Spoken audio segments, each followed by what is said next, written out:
yaumiddin, amma ba'd. Rabbi shrah li sadri wa yassir li amri wahlul 'uqdatam min lisani yafqahu qawli. Bismillahirrahmanirrahim. Allahumma 'allimna ma yanfa'una wanfa'na bima 'allamtana wa zidna ilman walhamdulillahi ala kulli halin. Sadaqallahul azim.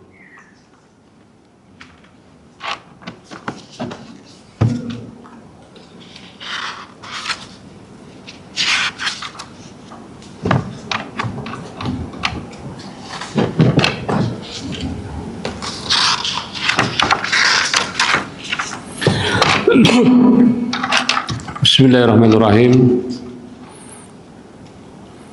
Wa an Abi Najih Al-Irbad ibn Syariyah radhiyallahu anhu qala wa'azana Rasulullah sallallahu alaihi wasallam mau'izatan wajilat minhal qulub wa zarafat minhal uyun wa qulna ya Rasulullah ka'annaha mau'izatan mawaddi qala usikum bitaqwallah azza wa jalla wa sam'i wa ta'ati wa in ta'ammara alaikum abdan fa innahu may ya'si minkum fasayara ikhtilafan katsira fa alaikum bisunnati wa sunnatil khulafa'ur rasyidin al-muhtadin al-muhdiin adu 'alaiha bin nawaji iyyakum wa muhdatsil umur fa inna kulla bid'ati dhalalah rawahu Abu Daud wa Tirmizi wa qala hadis hasan sahih. An Abi Najih, dari Abu Najih Al-Irbad bin Syariyah radhiyallahu anhu berkata, Rasulullah sallallahu alaihi wasallam wa'azona, ini memberi mau'izah, nasihat, pelajaran, mau'izatan wazilat minhal qulub, suatu nasihat yang menggetarkan hati, wa zarafat minhal uyun, dan mencucurkan air mata. Faqulna ya Rasulullah, kemudian kami berkata, apa itu ya Rasulullah mau'izahnya? Ka'annaha mau'izatun muwaddi, seakan-akan ini nasihat yang terakhir. Jadi kalau kayak orang Bekasi mau bilang kayak orang mau ngabisin, kayak orang besok kagak ada lagi gitu. Jadi nasihatnya beda. Orang kalau nasihat kayak kita nih Pak, kita nasihat biasa-biasa aja. Aman nasihat orang yang maaf di akhir hayat, bentar lagi mau mati, beda itu, cobain dah. Kalau kita ingat-ingat ya. Kalau nasihat-nasihat biasa itu kayaknya lempeng aja, ngambang gitu. Tapi kalau orang mau mati itu nasihatnya kayaknya nyerop banget gitu. Ya Allah tong, ya. Kalau lu panjang umur, kalau kayak kita kan begitu biasanya ya. Ingat sama sholat, ibadah. Ya. Jadi sama sebetulnya, cuma nyerapnya itu beda gitu. Jadi kata sahabat, ini kayak nasihat terakhir romannya gitu. Sampai sahabat itu bergetar dan mencucurkan air mata.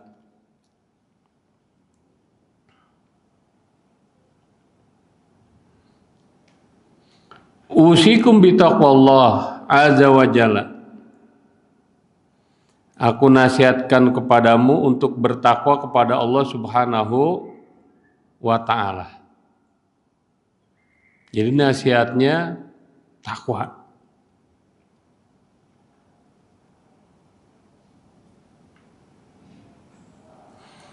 Wa sam'i wa ta'ati wa in ta'ammaru alaikum abdun.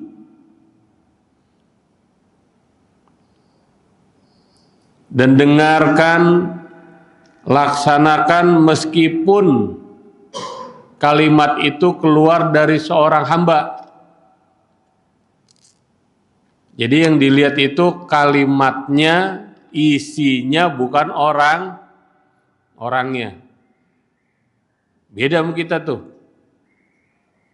Kalau kita orangnya, siapa yang ngomong? Ya. Lihat manfaatnya. Nasihat itu macam-macam. Pemberitahuan yang baik. Jangan lewat situ Pak, ngapa? Macan. Ya, hutan misalnya yang ada macan situ atau ada buaya. Karena yang ngomong tukang nyadap karet, kagak percaya kita. Gak taunya lewat situ dimakan macan kita, ya. Misalnya nasihat juga. Sama kata Nabi, nasihat itu dari siapa aja. Walaupun seorang hamba, cuma umumnya kita teorinya kalau orang-orang yang minus, ya, di bawah standar umum itu kurang kita dengerin tuh omongannya tuh. Kalau orang yang plus baru didengerin. Ini teori kita nih yang salah kaprah. Kalau orang kaya ngomong, kita perhatiin omongannya, kita dengerin, ya. Supaya kenapa? Supaya besok kita ngomong didengerin sama dia gitu. Kenapa? Pinjam dulu 100, gitu lagi rame ya. Dengerin. Tapi giliran orang susah malah kagak didengerin. Boro-boro dipakai. Ya. Kan sering saya sampaikan, kalau orang susah mah jangankan buang gas, kentut istilahnya ya, ngomong aja salah orang susah mah. Rapat. Orang susah ngasih pendapat, shh. Orang susah mah jangan banyak ngomong, dengerin aja, gitu. Coba giliran orang kaya, ya. Jangankan dia ngomong, kentutnya aja masih dihormatin itu. Pernah saya begitu tuh. Ya, lagi kumpul, tahu-tahu pejabat Kota Bekasi buang gas gitu, begitu dia bangun dari duduk, nggak sengaja. Ada yang nyeletuk, sehat itu Pak. Begitu. Coba kalau kira yang susah kentut lagi, songong banget, gitu kan. Padahal waktu itu kiai-kiai, kita ngobrol sama kiai-kiai, sama Pak Wali Kota itu. Ada yang nyeletuk itu, sehat itu Pak. Kentutnya aja masih. Makanya kata Rasulullah, izud dunya bil mal wa izul akhirah bil amali sholihat. Kalau pengen mulia dunia, pengen dihormatin orang, pengen dihargain orang, pengen diacungkan jempol, angkat topi, ngapa? Kaya. Orang kaya mah jangan ngomong ya kentutnya aja masih dihormatin orang tuh. Ini benar nggak? Kita. Tapi kalau pengen mulia di akhirat, bil amali sholihah, dengan amal-amal soleh. Wais Al-Qarni, seorang pengembala kambing, di masyarakatnya nggak dikenal, tapi di langit paling dikenal dan paling dihormati. Seorang wali Allah yang berangkat haji, ibunya digendong tuh dari Yaman ke Mekah. Ya bayangin. Padahal dia wali, kalau dia berdoa mau diterbangnya bisa. Ya. Tapi seorang wali itu lucu. Enggak pernah mau berdoa untuk dirinya. Minta, kalau kayak kita kan mumpung dikabul ya. Wah, apa ya gue minta dah, mumpung dikabulin gitu kan. Ya. Kita kenal menteri, kenal pejabat, mumpung dikabul apa baik kita minta tuh proyek apa segala macam kan begitu. Mumpung wali enggak begitu. Justru yang didoain orang, untuk dirinya mah enggak. Ketika ibunya minta berangkat haji, Uwais Al-Qarni itu begitu. Dia beli hasil gembala kambingnya, dibeli anak sapi. Itu anak sapi itu berapa bulan, hampir 7 bulan tuh, digendong tuh. Naik bukit, turun bukit, tiap hari. Orang sapi bilang, gila kali. Jadi sapi kecil sampai gede, ternyata pelatihan supaya tulangnya kuat, gendong ibunya sampai kayak gitu tuh. Jadi latihan supaya kuat fisiknya, nanti mau gendong ibunya berangkat haji masih ada waktu 7 bulan. Dia beli anak sapi dari kecil tuh sampai gede anak sapi digendong. Naik turun bukit terus kemana aja digendong tuh anak sapi. Latihan sampai kayak gitu coba. Padahal dia tinggal doa doang kan. Oh sahabat aja sama Nabi diperintah datang ke sono. Temuin Uwais Al-Qarni namanya gitu. Tanda-tandanya di sininya punya penyakit belang, dia tadi penyakit belang. Akhirnya ibunya suruh, Uwais, doamu kan dikabulin, minta sama Allah doa biar penyakit belangnya hilang. Apa kata beliau? Ibu saya malu kalau minta untuk diri saya sama Allah. Kenapa nikmat yang sudah diberikan Allah jauh lebih banyak ketimbang penyakit belang yang saya derita? Malu minta untuk dirinya. Kalau kita mah kagak ada malunya ya. Ibadahnya kurang, minta sama Allah. Malah mintanya banyak banget ya. Rizqon halalan, toyiban, kasiron gitu ya. Banyak banget mintanya. Itu wali malu minta sama Allah. Akhirnya karena beberapa kali ibunya merintah suruh minta doa sama Allah supaya penyakit belangnya hilang.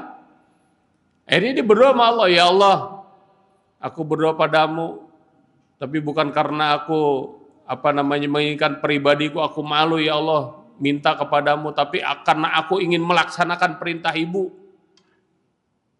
Karena perintah ibunya. Karena dia tunduk taat sama orang tuanya, bakti sama orang tuanya, ini karena saya bakti kepada orang tua saya, menghormati ibu saya melaksanakan perintah ibu saya mohon kepadamu ya Allah. Sembuhkan penyakit belang saya, tapi jangan dihabisin, sisain dikit. Akhirnya belang di sini dikit. Putih. Makanya Rasulullah bilang, cari Uwais Al-Qarni. Apa tanda putih di sini? Sampai sahabat Umar itu nyari bingung. Siapa ini manusia? Kok sampai Sayyidina Umar Khulafaur Rasyidin disuruh minta doa sama dia? Berarti kan lebih hebat. Ya, siapa nih orang? Begitu ketemu seorang pengembala kambing yang nggak dikenal oleh masyarakat. Ini sampai ada hadis Rasulullah menyatakan bahwa Uwais Al-Qarni di dunia nggak dikenal orang, tapi di langit justru namanya itu sudah sangat terkenal. Itu luar biasa. Jadi karena ketakwaan kepada Allah Subhanahu wa ta'ala. Ini makanya yang dibilang ibadatul qulub khairum min ibadatil jawarih. Para aulia itu ibadahnya sudah sampai ke hati. Kalau kita masih di fisik, ya datang ke masjid, sholat, kan gitu misalnya ya. Terus fisik yang kita masih mengandalkan fisik. Yang kadang-kadang kita sholat tapi hatinya di rumah, kita di masjid hatinya di pasar, kita di masjid hatinya di jalan. Makanya sering lupa 2 rakaat atau 3 rakaat ya gitu. Apalagi kalau nyobain sholat tasbih, cobain dah sholat tasbih dah. Ya, karena saking lamanya itu. Diri lama, ruku lama, sujud lama, i'tidal lama, saking lamanya jangan coba-coba nginget selain bacaan. Selain sholat kita. Sekali kita lupa dah, mesti yakin. Saya ngalamin dulu berkali-kali begitu, asal ingat aja dikit sama yang lain. Udah lupa. Tadi sujud pertama apa kedua ya? Gitu. Begitu duduk di antara 2 sujud, tadi duduk di antara 2 sujud apa terakhir ya? Karena sholat itu kan setelah sujud terakhir bangun duduk dulu. Nggak langsung berdiri, duduk dulu tasbih lagi 10 lagi baru berdiri gitu. Tadi duduk yang kedua apa yang pertama? Musim. Jadi jangan ada yang diingat. Kalau yang diingat lupa dah. Kalau sholat biasa sih mungkin karena sebentar ya. Jadi tidak tercoba kalau sholat tasbih, cobain dah. Jadi ketakwaan. Pesannya takwa, takwa, takwa, takwa. Ini banyak versi takwa. Kalau Al-Maghfurlah Kiai Nur Ali dulu kalau ngajar itu beliau bilang, kalau ditanya takwa, takwa apa itu takwa? Takwa itu maju mundur. Jadi bahasa Bekasi, biar orang gampang memahami takwa. Takwa itu maju mundur katanya. Kok maju mundur? Ya kalau itu perintah maju, artinya kerjain. Kalau itu larangan mundur. Jadi takwa gitu, maju mundur. Kata beliau itu ngomongnya singkatnya, ya namanya orang Bekasi, Betawi ya. Jelasinnya pakai cara kampung gitu. Ya. Takwa itu maju mundur. Kalau perintah maju katanya. Kalau larangan mundur.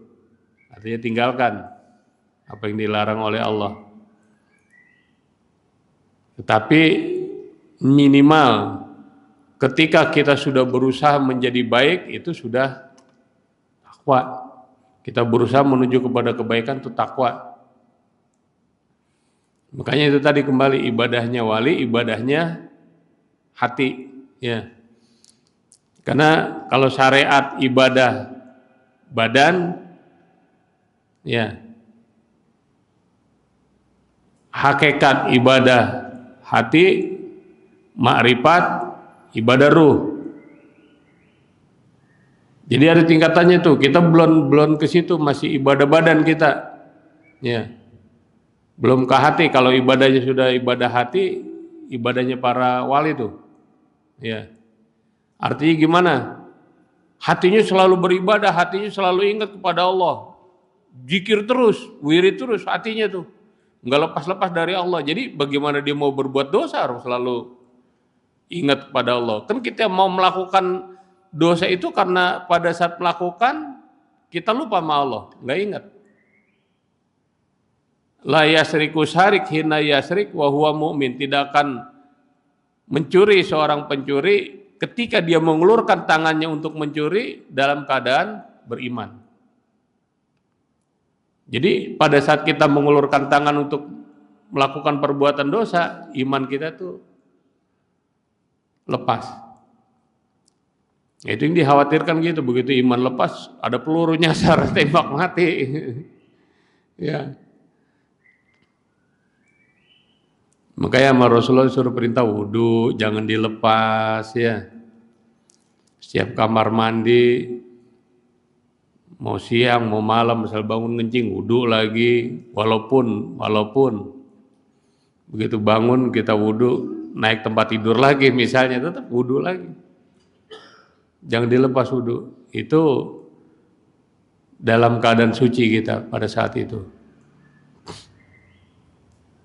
Jadi ketakwaan pada Allah Subhanahu wa taala ya. Benar-benar kita bertakwa kepada Allah Subhanahu wa taala dengan melaksanakan berbagai macam perintah, meninggalkan berbagai macam larangan walaupun dari siapapun.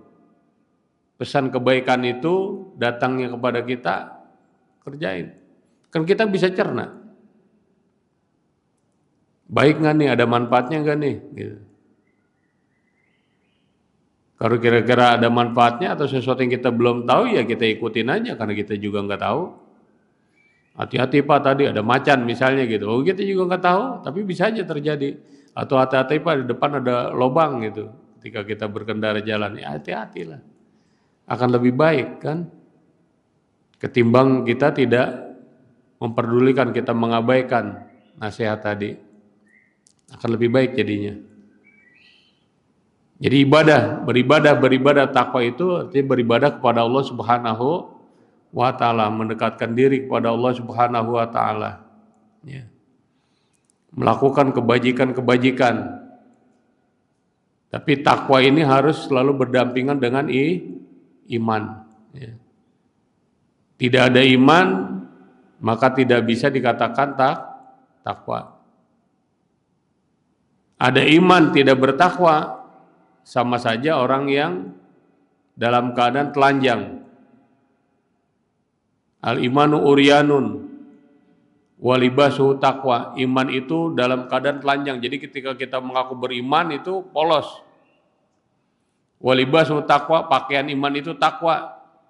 Semakin giat, semakin tinggi, semakin banyak ibadah yang kita lakukan, semakin bagus pakaian takwa kita. Nah, kita di dunia kan pengennya pakaian kita bagus-bagus ya, baju ada bordirnya, ya enggak polos kayak kerosokan nangka itu kan tahu ya, polosnya atau kayak karung begitu ya. Tapi ada aksesoris segala macam, ada kantong, ada kancing, itu kan lebih bagus, lebih indah. Takwa juga begitu, iman begitu.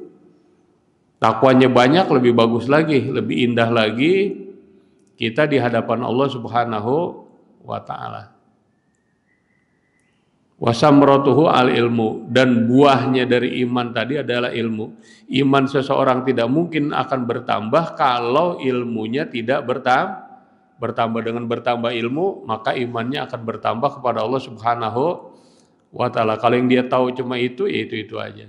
Tapi ingat, saya pesan dalam kita bertakwa, dalam melaksanakan perintah, jangan fanatik dengan golongan atau mazhab. Fanatik dengan agama boleh, karena Al-Quran bilang inna dina indallahil Islam. Fanatik dengan agama saya Islam, jangan ragu.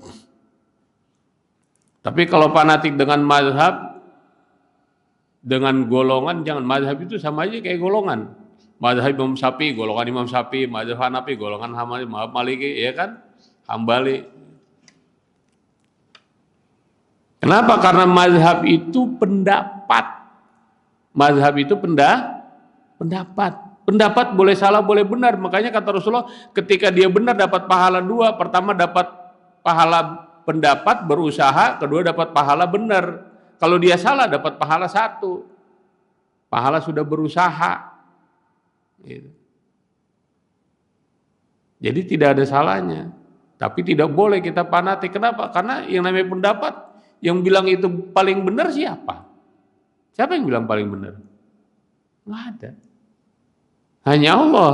Allah nggak pernah bilang sama kita, kan kita nggak tahu yang paling benar mazhab yang mana. Menurut kita enak, ya enak kerjain. Wong kita aja dalam bermazhab kita nggak konsekuen, ya nggak konsekuen. Jadi nggak ada mazhab yang sempurna, pendapat yang sempurna tuh nggak ada. Yang sempurna itu milik Allah. Jadi makanya kadang-kadang merasa paling benar mazhabnya, orang dibid'ahin, orang dikafirin. Lah kalau begitu saudara kita neraka semuanya. Yang namanya kafir kan neraka. Ya. Bid'ah dolalah finnar, neraka semuanya, kan kesian. Ya. Orang sudah berusaha menjadi orang baik, orang sudah berusaha ibadah, dikafir-kafirin, di neraka yang dibidah-bidahin, jangan. Karena orang yang begitu takut berbalik ke dirinya, gitu, berbalik ke dirinya. Kalau itu tidak terbukti, balik ke kita. Itu tuduhan kepada orang lain begitu. Jadi jangan. Itu pendapat, ya. Mazhab itu pendapat. Pendapat itu bisa benar, bisa salah. Jadi nggak bisa kita bilang itu paling benar. Ya. Ya nyatanya kita mazhab Syafi'i, ya. Ini kan semua mazhab berbeda pendapat. Ayatnya sama, aula mastum nisa, jangan menyentuh ketika menyentuh wanita, gitu ya. Kita wudu lagi. Di sini ada yang bilang batal wudunya, ada yang bilang kagak batal, ada yang bilang batal kalau dengan syahwat, ya. Padahal ayat Qur'annya sama. Atau barangkali dalam ketika membaca Fatihah beda-beda. Ya. Wa idza kuntum ila sholati faqra'u ma tayassara minal Qur'an. Kalau kamu ingin sholat, baca yang paling gampang dari ayat Al-Qur'an. Sepakat mayoritas Fatihah yang dimaksud adalah Fatihah wajib. Ya. Tapi ada juga mazhab yang tidak mewajibkan baca Fatihah, apa baik yang lu bisa baca? Bismillahirrahmanirrahim, alif lam mim, Allahu akbar, enggak baca Fatihah sah. Fatihah minal faqra'u ma tayassara minal Qur'an. Tapi sepakat ulama baca Fatihah. Nah, dalam membaca Fatihah juga kan berbeda-beda pendapat. Ada yang bismillah masuk Fatihah menurut Imam Syafi'i. Menurut Imam Hambali, Hanafi, Maliki, bismillah tidak termasuk surat Al-Fatihah. Tetap 7 ayat. Tetapi ayat yang terakhir itu dibagi 2. Ya, dari 1 ayat jadi 2 ayat, jadi 6 dan 7. Kalau ayat orang-orang Mekah sana, ya mazhab Maliki dan lain sebagainya. Jadi dari situ aja beda, karena memang apa? Pendapat. Ya, pendapat. Jadi jangan kita terus merasa benar sendiri. Wong Imam Syafi'i aja berpendapat kalau nyentuh wanita istri haram yang bukan muhrim kan haram. Artinya dosa, artinya batal wudunya. Tapi ketika kita tawaf, ketika kita haji, umroh, kan itu enggak batal. Berarti kita pindah talfik kepada mazhab yang lain, kan begitu. Mazhab lain begitu juga, sama. Jadi enggak ada kesempurnaan dalam mazhab. Boleh kita pakai boleh. Mana cuma yang terbaik. Ya, jangan nyari yang gampang, jangan nyari yang enteng. Itu tanda kelemahan iman kalau ini rumahnya berat, yang ono aja no entengan dikit gitu ya. Nyari yang enteng gitu jangan, ya. Jadi itu pendapat, makanya saya cuma pesan jangan fanatik dengan mazhab sehingga kita merendahkan, menghinakan saudara-saudara kita sesama muslim, ya. Itu tadi orang kunut, orang tidak kunut, silakan, ada urusannya, ada panutannya, ya. Karena memang sengaja Rasulullah Shallallahu Alaihi Wasallam tidak menyeragamkan sholat, sengaja. Kan kita sholat nggak dilatih sama Nabi. Kalau Rasulullah ingin menyeragamkan sholat, sahabat semuanya dikumpulin. Ayo sholat bareng, nih begini caranya. Kan begitu, diseragamkan. Tapi kan enggak. Rasul cuma bilang, "Sholu kama ra'aitumuni usolli." Sholat kamu sebagai kamu lihat aku sholat. Lah sahabat ngelihat, beda waktu, beda tempat, beda keadaan. Jadi pendapat dia begini, akhirnya terjadilah pendapat-pendapat tadi. Itu memang tidak diseragamkan. Makanya sholat jangankan sampai akhir, takbirnya aja kita beda-beda, ya. Tetap ucapannya Allahu Akbar. Coba lihat, ada yang di sini, ada yang di sini, ya, ada yang di sini, iya kan? Ada yang diputer-puter dulu. Mana semuanya benar, silakan. Karena mazhab itu adanya 100 tahun setelah baginda Rasulullah Shallallahu Alaihi Wasallam meninggal, wafat 100 tahun. Jadi Imam Syafi'i, Imam Hambali ini nyari yang tahu tentang ini siapa? Oh, si anu sahabat, datengin. Udah bukan sahabat, tabi'in malah. Datengin. Kamu pernah dengar dari tabi'in, dari sahabat dulu begini, katanya begini. Dia nanya ke sini. Imam Maliki nanyanya ke orang ini. Imam Hambali, ya lain-lain. Tapi dia pernah melihat, pernah mendengar, pernah melakukan, silakan.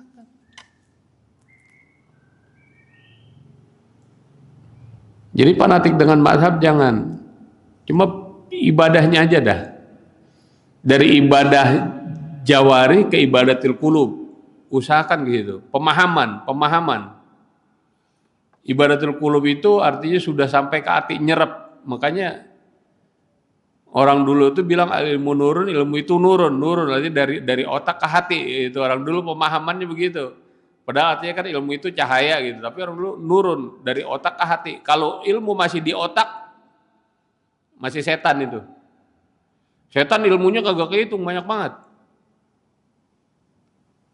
Tapi kalau udah nyampe ke hati, baru malaikat itu, istilahnya gitu. Nggak bisa diganggu.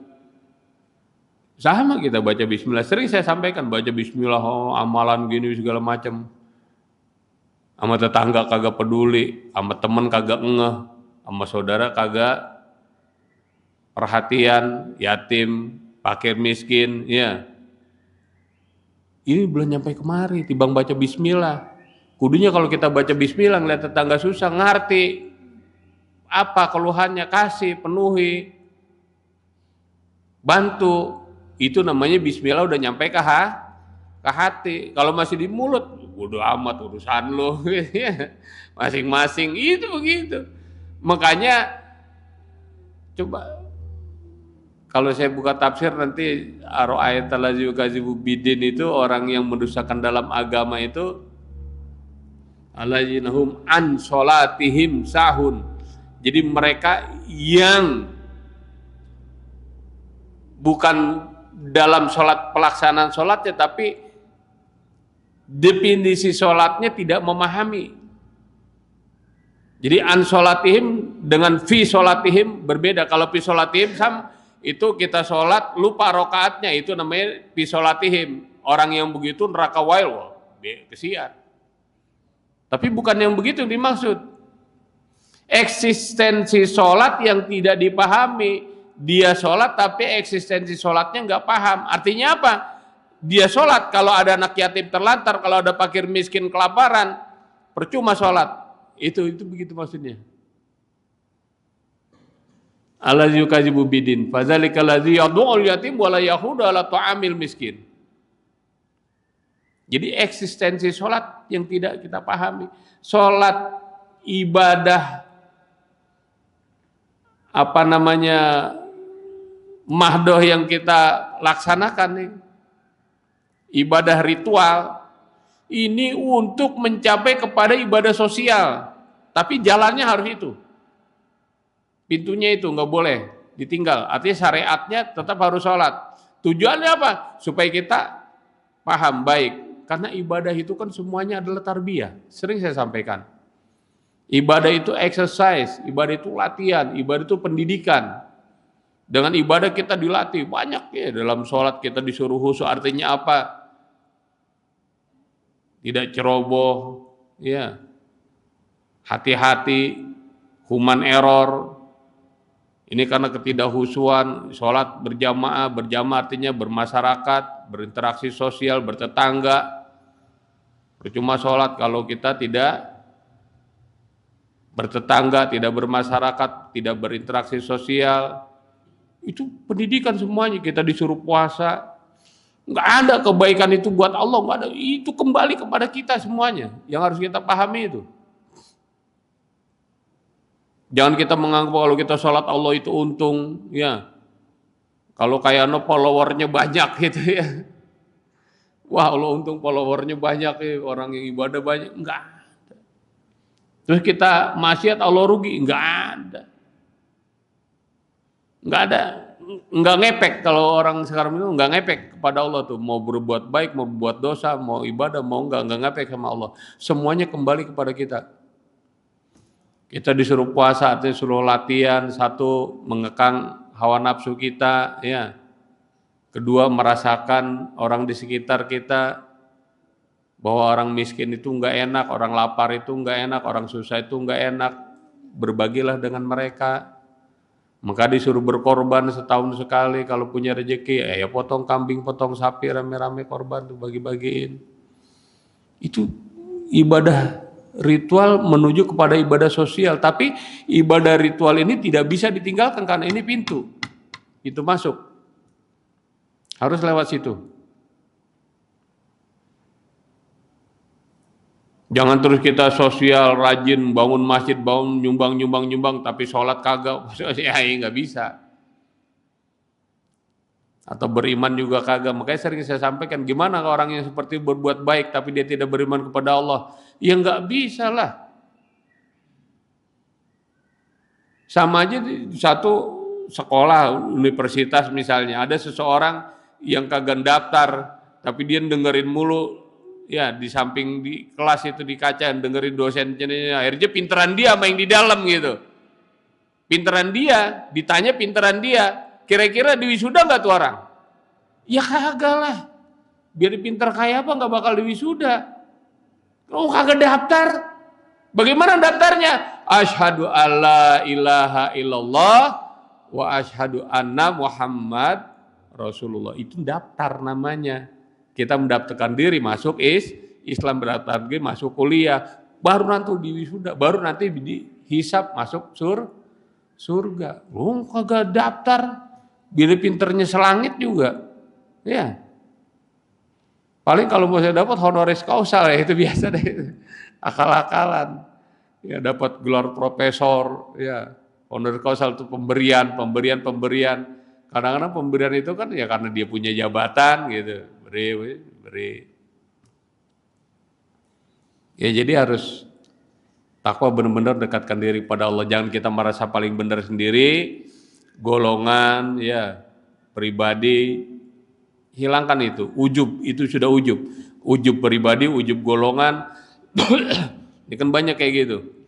Bahwa mazhab kita yang paling benar, ajaran kita yang paling benar. Yang bilang siapa? Yang bilang siapa? Kalau itu paling benar. Kalau kita bilang Imam Syafi'i paling benar, oh Imam Malik itu gurunya Imam Syafi'i, harusnya kan kita ke dia, kita pakai kan gitu. Ya. Tapi kita pakainya kemari. Teorinya kan begitu secara logika, tapi inilah mukanya. Karena mazhab itu pendapat silakan, ya. Jadi orang tahlil bid'ah, orang maulid bid'ah, udahlah. Kalau kalian yang ini merasa cocok, kerjain. Gak usah ngatain yang ini cocok, kerjain. Ya. Karena diperdapatkan tidak akan habis, karena itu bukan ritual. Yang gak boleh itu ritual. Tahlil itu bukan ritual. Maulid itu bukan ritual. Ya. Tapi perkembangan kegiatan. Nah sekarang kalau dibilang itu bidah, wong dia bermazhab dulu ada zaman Nabi, artinya kan yang sesuatu tidak ada di zaman Nabi nggak boleh. Emang ada mazhab dulu zaman Nabi? Kagak ada. Ya mazhabul arba atau mazhab nggak ada. Sekarang ada mazhab, ada ini, itu juga artinya nanti kalau kita bilang kagak boleh lagi. Ya.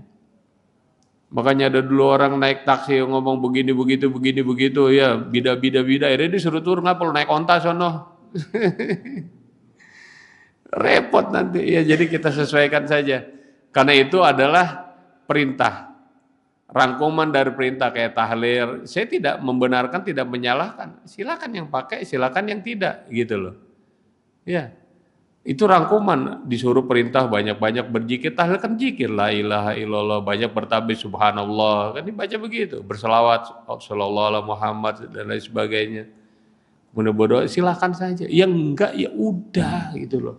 Sama aja kalau kayak orang makan doyan sambal, ya makan sambal, enggak doyan sambal jangan, ntar sakit perut gitu. Ya. Iya sama aja kayak begitu gambarannya gitu. Doyan makan, enggak doyan jangan. Jangan terus kita katain, wah makan sambal bahaya lu, terus sakit perut lu, mulai sana. Ih jangan ngatain orang dia udah cocok sama dia. Malah ada teman saya begitu masuk warung Padang nanya ada sambalnya nggak ada sambalnya, nggak jadi tuh Pak. Kuat pindah nggak ada sambalnya. Sambalnya udah habis, kuat begitu. Kenapa? Cocok sama dia. Iya. Ada orang yang makannya mesti pakai sayur, ada juga yang nggak pakai sayur. Anggap aja kayak gitu. Cocok, mana yang cocok sama kita? Silakan. Yang nggak cocok, jangan kita ngatain orang. Itu nggak bagus, itu bagusnya begini. Kalau bagus menurut kamu silakan. Mungkin sesuai dengan ketahanan tubuh kita, sesuai dengan yang kita butuhkan, kan begitu. Orang lain silakan pakai, masing-masing. Jadi intinya jangan kita merasa benar sendiri atau merasa benar golongan atau jangan. Karena kebenaran itu adanya pada Allah. Kita hanya menduga ini kayaknya yang benar, ini kayaknya yang enak, ini silakan pakai ya. Itu aja. Jadi intinya dalam bermazhab jangan kita fanatik dengan mazhab, karena tidak ada yang menjamin bahwa itu yang paling benar, ini yang paling diterima, tidak ada yang menjamin. Tetapi kalau fanatik dengan agama itu wajib. Inna dina indallahil Islam. Itu aja, kurang lebihnya mohon maaf. Billahi taufiq wal hidayah. Wassalamualaikum warahmatullahi wabarakatuh.